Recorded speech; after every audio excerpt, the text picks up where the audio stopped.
तो नाम तो आपको पता चल ही गया। तो इंडियन आर्मी में सर्विस करता हूँ, लद्दाख में ही पोस्टेड हूँ अभी फ़िलहाल। सबका थैंक यू। तो सबसे पहले मैं संदीप सर का और ज्योति मैम का बहुत बहुत धन्यवाद करता हूँ। इनको मैंने एक मैसेज किया तो इन्होंने पूरा प्रोसीजर बता दिया और इतने बड़े मंच पे मेरे को आने का मौका मिला। तो सबसे पहले कविता लिखी थी कि इस कदर मेरे ख्याल मुझे सता जाते हैं, इस कदर मेरे ख्याल मुझे सता जाते हैं, अकेले बैठता हूँ तो मरने के ख्याल आ जाते हैं। इस कदर मेरे ख्याल मुझे सता जाते हैं, अकेले बैठता हूँ तो मरने के ख्याल आ जाते हैं।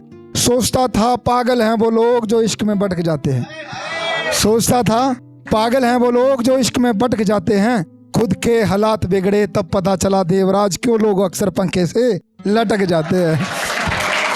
धन्यवाद।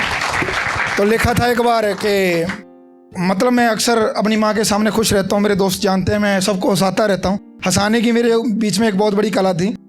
तो कुछ टाइम के लिए किसी ने छोड़ा तो मैं उदास सा हो गया। किसी ने मेरे को बोला था कि आप भर्ती हो जाओ, मैं शादी कर लूँगी, और मैं भर्ती हो गया, उसने किसी और से शादी कर ली। तो ये सबका एक कॉमन फैक्ट रहता, सबकी मतलब ऐसे हो रखा, दिल टूटे सबके सब। तो मेरी माँ ने मेरे से पूछा कि क्या हो गया बेटा, तो उनको अपने शब्दों में लिखता हूँ कि देखकर मेरे हाल को माँ ने पूछा एक सवाल को, देखकर मेरे हाल को माँ ने पूछा एक सवाल को, मेरी कसम खाकर बता बेटा क्या हुआ है मेरे लाल को।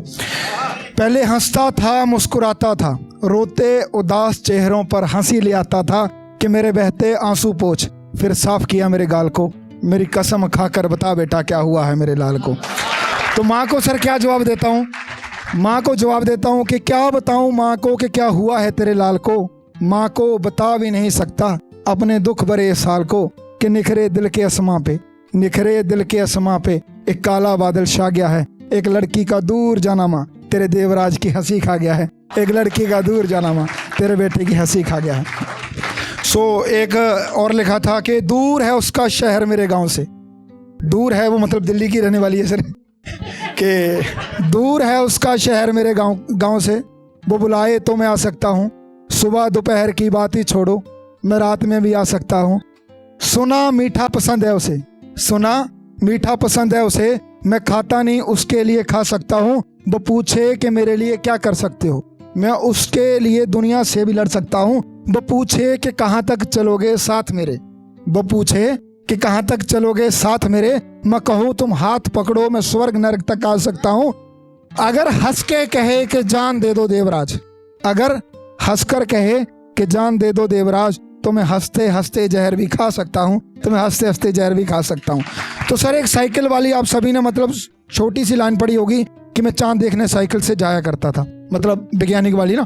तो वो कविता काफ़ी टाइम पहले की लिखी हुई, 2017-18 में लिख दी थी। तो क्या लिखा था कि इस कदर मेरे महबूब को मैं चाहा करता था, इस कदर मेरे महबूब को मैं चाहा करता था, क्या करेंगे वैज्ञानिक मेरी बराबरी, मैं चांद देखने साइकिल से जाया करता था। कि वो रूठ जाती थी मेरी छोटी छोटी बातों पर, वो रूठ जाती थी मेरी छोटी छोटी बातों पर, मैं अक्सर उसे मनाया करता था कि वो उदास होती तो मेरी जान निकल जाती, वो उदास होती तो मेरी जान निकल जाती। उसे मनाने के लिए जोकर तक बन जाया करता था कि एक सफ़ेद कमीज गिफ्ट में दी थी उसने, एक सफ़ेद कमीज गिफ्ट में दी थी उसने, मैं हफ्ते में 3 दिन पहनकर उसे कॉलेज जाया करता था। क्या करेंगे वैज्ञानिक मेरी बराबरी, मैं चांद देखने साइकिल से जाया करता था, मैं चांद देखने साइकिल से जाया करता था।